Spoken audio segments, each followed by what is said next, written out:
So I have been at the ART for 5 years now, and actually watching that video and hear everyone speak has made me think that I'm in that odd profession of theater, which is sort of that ancient art form. It's almost anti-technological. It's about bodies and voices and space. It's so primal and ritual.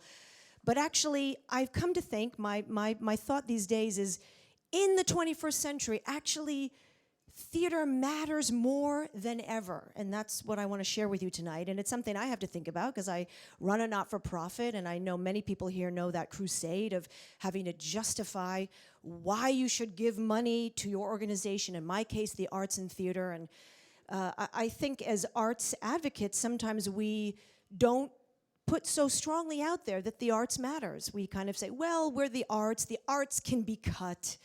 You know, there are other medical issues that need to be advanced, or social issues around the world that are more important. But actually, as artists, we've lost our power by doing that. I think maybe to Nancy Gertner's point of not really taking, grabbing hold of the crusade here, and to say that art matters, that art actually fulfills a human need. And as we head into our complex technological 21st century world, we need more than ever the opportunities to be together as a community, to share in a shared space, a connection human to human, an opportunity to make eye contact, feel each other in a room, to breathe the same air. The human need for ritual is to pass through activities together as a group.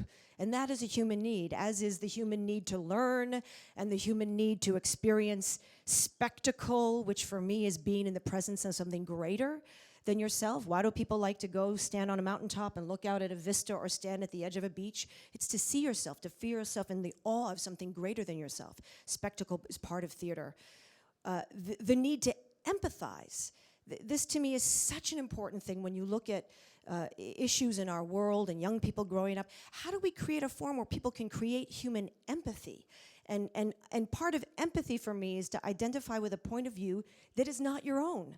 And that's what the theater to do. The theater can provide a safe place where audience can come and say, I never thought that way. And I'm not thinking about it through a panel or an idea form. I'm thinking about it through character and story. Something that's personal, that has narrative, ancient storytelling techniques. So this idea that the theater is not something that's a kind of check-the-box add-on, but is actually critical to our moral development as human beings. And how can the theater be used in a way to accomplish things that maybe you can't without the theater? And I just wanted to give you a couple of examples. At the ART, we're about to announce tomorrow morning, we're going to be in Washington, D.C. to announce the launch of a national Civil War project. So this is the ART and Harvard University in a partnership looking at the Civil War historically and Civil War as it continues in our world today. Working with professors, scholars, authors, combined with artists to actually provoke the creation of new theatrical work that can tell stories in a new way. So theater making as research, new curriculum for students, how we can use theater to tell these stories and keep history alive. Another example, a professor at Harvard named Dan Schrag, who runs the Center for Environment at Harvard, he came to my office about 3 weeks ago, and he sat in my office and said, Diane, the problem with the environment is we don't know how to think about the future.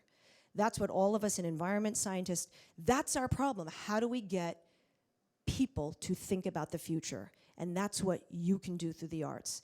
We don't have the answers, but he could have came and said, how can we make a partnership? So now we're looking at a multi-year initiative on how we can use the arts, how we can use commission playwrights, choreographers, directors, to deal with topics that have to do with the environment and get people to feel these issues in another way and care about them. As he said to me, we forget Hurricane Sandy, it's already gone. And we would have forgotten the Dust Bowl if it weren't for John Steinbeck. How do these issues stay alive? Through art. The last big topic we're taking on, which I want to talk about also in relation to Judge Gertner's speech this evening, is the suffrage movement. there were incredible American women just 100 years ago who sacrificed everything for the vote and to get the right to vote. And I really didn't know who they were, and I consider myself a feminist and fairly educated. How many people here know who Alice Paul is? Lucy Burns? Do these names ring a bell? These were the American women who went on hunger strikes, were force-fed in prisons, had rocks thrown at them, and really were martyrs on the crusade to get the right to vote in this country. And of course we know this is an issue that women across the world are facing in other countries today.